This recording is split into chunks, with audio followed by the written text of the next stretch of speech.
like I wanted to, and where I needed to. Yeah. And I didn't want to be 50 years old and can't move. Right. Because there's no way I could have worked that job until I was 60. Yeah. And now that I had to retire, I couldn't retire until I was like 67. Yeah. And I want to enjoy my years, and stuff. Yeah. And I want to get to see my kids because a whole lot outside of just getting off work. And I'd be on call and all this stuff. Well, a job opened up at Charleston. And I had always, my goal was when I got to Charleston is I wanted to be a part of the community because God had given me so much. He had opened the door. He said, "Hey, here," because when I came here, I was going back to school to be a coach actually. And I enrolled at SEMO, all this stuff. And then they offered me a job at the city. I was like, "No, that's good money. I'll take it." So I did that. Well, I started doing the chains for the Charleston football team. And I loved it. I loved doing chains because you're right there, you're on the field and all this stuff. And then I would do fifth quarter fellowships at our church. And then I would do What kind of church you go to? First Baptist Church. First Baptist Church. We've got a few Catholic people on here. And Oh, yeah, Baptists on yeah. here now. Okay, so okay. Yeah, First Baptist. I've always been a Southern Baptist my whole life. Yeah, okay. Then I started a basketball ministry once a week because Charleston's basketball central. Oh yeah. And all these kids, guys, men would come and play. We hit 60-year-olds all the way down to 15. I always cut it off at 15. Excuse me. And let me think. So I had a foothold in the community. Like people knew who I was, and stuff. I'm not saying I was popular or anything, but I was involved. Yeah. As much as I could be. Which is important. Yeah, oh yeah. Well, then Coach Blackman at the time, he's SEMO now. He brought in Paul Kincaid, our boss. That's right. He's head of Jag, Missouri. Came and Hey talked. guy. Oh Yes, my God. yes, awesome man. Awesome man. And he came and talked to Coach Blackman about bringing Jag and how much of a benefit it would be and all this stuff. And so there was a job application. They had 2 job openings, and we started using Charleston High School started using the foreign language program. Rosetta Stone. Rosetta Stone. Mhm. They had a job for that, and they had a job as a JAG teacher. And I was like, well, they didn't post JAG. It was something else. And they said, well, you at least need to have this many college hours, this and this and this and this. And the pay was a little less, but I was like, man, I could be a teacher, and I could get my foot in the door. I could start, And so I went in for the Rosetta Stone job. I was like, I'm qualified. I went to college for 5 years. I have my associate's degree, it's just a try. I could try it and see, and hopefully, it was a big gamble because I'd always done the same thing for like 15 years. Yeah. Almost. Scary. Yeah, it was very scary. I bet. But like, we talked a little bit about God or whatnot, and he says, all you got to have is a faith the size of a mustard seed, which, not very many people have seen mustard seeds these days. Yeah, And they're freaking tiny. Yeah, They're they are. tiny. They are. Maybe, it's a great thing. You can move a mountain with that Exactly, much faith. exactly. And so you just had to have enough faith that you were going to make it to take that first step, right? Yeah, and It's cool. And I got up there, and and I had been a critic of Blackman and as a fan because I was like, we were losing for a while, we started winning, and it wasn't anything against him personally. I was I'm a Charleston Blue Jay, and once I moved here, I was the Charleston Blue Jay. And he asked me, he's like, is this going to be a problem? I said, no. I said, if you hire me, I've got your back. Yeah. And so he said, well, we don't really want you for this job. We want you for the JAG job. And I said, JAG? What is that? And he said, jobs for America's graduates, and we're going to send you to all these trainings and stuff, and you'll learn about it. And I said, well, yeah, I want the job. And Yeah. he said, yeah, we're going to hire you. I didn't even really have too much of an interview. And got approved by the board and all that stuff. Well, as that was going on, I also got offered a job as our youth minister at our church. And so it was like, and I had a great youth program when I was in high school and stuff, and my son was starting to be in youth at 13 or so, and so it just kind of all fell into place at the same as like within a week of each other. So I know it's. So were you able to do both? Yeah, and I've been doing both. Really? It's Okay. going on. It's my 4th year for both, and so I'm able to do both. And he said, "Oh, by the way, I'm going to let you be a football coach too." And I went, my jaw hit the floor. I said, "What?" He said, "Yeah." He's like, "It's just a middle school assistant job." I said, "Heck yeah!" My son was going into 7th grade or going to 8th grade. He played 1 year 7th grade. He was going into 8th grade.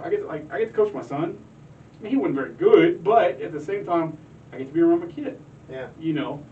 And so I took the And that's job. okay, isn't it? Yeah, it was awesome. You know what I mean? It was great. Like people, It was great. I'm a dad, and when like I said, I was good in high school Yeah, at football. yeah. But you just have these expectations. You think, like, it's okay, and I'm learning this as I go. My kids are a little younger than yours. Like, Yeah. it's okay if they're not the best out there. Like, it's okay. Oh, yeah, it you is, know, it is. people Very sometimes much forget so. that. Like, I think, like, you know, to the point where they want to take away the fun from their kid almost. I think Yeah, I see definitely. And so people got to remember, you know, hey man, it's all right. Yeah. And you got to spend time with them and everything. Well, and that's just it's and especially with youth too, because Yeah. I'm always like I'm around kids from, well, like I told you when we get done here, that's where I'm going straight back to church. You know, I'm with kids 5 days during the week and then 2 nights on the weekends. And well, we're at church 3 or 4 days a week anyway. But it's just it was something I'd always wanted to do was work with kids, and especially, you know, and at the time my wife was working in East Prairie at a nursing home, and that brings us to the next year. She started working at Charleston Middle School. Yeah. Now she works at the board office, and we're around our kids all the time. And it's so cool. And you know this because you're both your wife. You and your wife work there. As your kids come up, you get to be with them so much, and it's not annoying. Sometimes you're like, get the heck out of here, you know. Yeah. But at the same time, like, and this is where we're the same, I think, is that 20 years from now when our kids are grown and gone, we had that time with our kids. We didn't work all the time. Yeah. We weren't gone all the time. Yeah. You know, and that's one thing I wanted to get home. I wanted to be a part of their life. And now, you know, going into fourth year, or my second year, Coach Minner, who's love the man with all my heart, he's our athletic director. He gave me the opportunity to start filming all the sports, and I took a break from coaching, and I filmed every sport. Then he gave me the opportunity to start being a commentator. Really? And and so I commentate on the football, basketball, girls basketball, and baseball and softball. And so I filmed for Huddle, and then I commentate on that. Got in trouble one time because you got to learn to block the fan out of it. Yeah. That's hard. That's hard, I bet. And Especially so- you're very passionate. Oh yeah, about big sports. super Yeah. passionate, and I learned a lesson on that one. But they're just kids out there, and so, I've learned a lot, and you know, God has blessed me to, you know, be able to do this and get to now 4 years in. I'm teaching the best class in the world. I'm coaching at the best school. I think, you know, Oh yeah. I think Wherever Charleston's you're great. at, wherever you're at, yeah. You And gotta love it. I mean, I'm just an assistant on the football field, but I also get to be there with those boys. When you see your kids succeed, it's like seeing your own kids succeed. So. Oh yeah, especially once because I mean you're all in it together. You know, you're Yeah. going through the Oh, yeah. grind, Yeah. and when that success happens, it just feels so good. You know? Oh yeah, It's just, and it's just Tim Eskew. He used to coach at Bloomfield, and well, not Bloomfield, he's from Bloomfield. He used to coach at North Pimscott, and he helps me with the basketball commentating. And me and him just had the best time. He's ended up being one of my good friends, and you know, being a teacher now is just, I love getting to be around these kids. And then now, especially, we've both been gone for so long. Coming back, it's gonna be awesome. Yeah. I'm ready. I wanna hit on something for two things here with talking about your story. You know, I always like to try to plug Jag on these videos. Yeah, and I want to definitely, plug definitely. something you're doing over there. So if you guys are tuning in, you haven't seen what we talk about Jag. Jag is Jobs for America's Graduates. It's a nonprofit organization. It's a state-based nonprofit. That's Kyle's got the ribbon on there. Yeah. That's their symbol. Get on Google sometime, check out Jobs for America's Graduates. If you just type in regular JAG, and it probably won't pop up, you know, because the military deal will, but check out JAG. It's so important for these kids, and heck, it's changed my life too, just as a teacher. And if you check it out, you will be so happy with the results that you get. JAG not only helps kids graduate, but then we also help them find employment, or we help them find college or military, all types of things. We give them soft skills. We basically take these kids with barriers and we level the playing field best we can. Yeah. And I think there's resources there to help do it, and it's amazing. It's talking about the resources. You know, JAG gives you certain amounts of funding, but you know, a lot of places also fundraise for other things that they can do for their program. And one of the coolest things that I've seen anyone do, it might be the coolest, I'm not gonna lie, it's really neat what you guys get to do. And you went through and did this, you created this partnership. It's a big deal. So you have partnered with Cape Championship Wrestling. Yeah. Oh yeah. And you know, they come to Charleston. Let's talk about maybe how you did that, what you did. maybe how could other people partner with them? I don't know. Like, give us the rundown of this, because this is a big event Oh, you yeah. guys host every Yeah. year, Uh, and the profits definitely benefit your kids, not only money wise, but then with experience being a part of it as well. Oh yeah, definitely. Well, being a lifelong wrestling fan, as Sure. you and your brother are Right. as well. I think about 4 years ago now. I'm pretty sure it's 4. Ken Murphy, if you watch this, and Jason and Lee, if you watch this, you know I might be wrong. But I think about 3 to 4 years ago, a gentleman named Ken Murphy lives in Cape, and Jason Wells lives in Chaffee, and Lee Montgomery lives in Cape. They started a business called Cape Championship Wrestling. Ken runs Comic-Con in Cape every year. And so they started Cape Championship Wrestling, and it's just an independent wrestling show that they do once a month in Cape Girardeau. And sometimes they go to Delta, and they go to Chaffee and do, I think they do the Oktoberfest there in Chaffee every October. And well, when I was working for the city, I could never go because I was always on call every other weekend, so you can't leave the town. So I could never get to go because it was always the same weekend. And so what happened was when I got my teaching job, I was like, I'm in, I've got to go. So I get up there, I fall in love with it, and there's a gentleman named Barry Carafa who used to work there. He used to be a part of it, part of the owner, I think. And he talked to me, he said, well, you know, we try to branch out, we want to get, you know, schools and all this stuff. And I said, man, that'd be awesome. And we talked, and he ended up getting out of it. Well, then I start texting, I got a hold of Ken Murphy, friends on Facebook, and then I started, and as I was like, look, what do we have to do here? And he explained what we had to do. And he said, look, we have 2 different things we can do. We can come there, you pay, you know, they charge a certain amount for their show. And whether it be $1,000 or $1,500, it depends on how big you want your show to be. And you pay that amount, and then you take the rest. Okay. You do the concessions, you do everything. And so I was like, okay, well, let me talk to my athletic director. I talked to him, I talked to our principals, and they're like, yeah, do it. Anything that you can bring to Charleston that's positive, it's family entertainment in Charleston on a Saturday night is non-existent. So, I mean, to have that in town was like huge for me, especially. And I get to be a part-time wrestling promoter. It's up in my JAG class. And, you know, it's at home. Yeah. I can go 500, drive 2 minutes home after that. Partnered with Coach Minner and the baseball team, and we did a fundraiser with it. And what we did was we got a local bank to sponsor it, pay for the show. And shout out to Citizens Bank as they take care of Charleston, and Focus Bank takes care of Charleston so well. And they paid for the show. So anything above that was just profit. And so what we did, we had the kids sell tickets, and they came up with they put the programs out and all this stuff, all the marketing for it. And Jason Wells, who's the booking agent now, somebody else owns it. He puts together the show and does such an awesome job. And the first year you were there, we split with the baseball team, and we each made about $3,000 a piece. I mean, and that's huge. It's huge. Yeah, it's huge. And it's so much fun. The kids get to work the concession stand, and they get to see a wrestling show right there. It's about a 2-hour show. If you watch All Elite Wrestling on TNT right now, half of their rosters come through Cape Championship Wrestling. And so, especially Marco Stunt, he's a big name, little body, obviously, Yeah. 5'2", but he's wrestled in Charleston. We've had him there 3 times now, and he's been there every single time.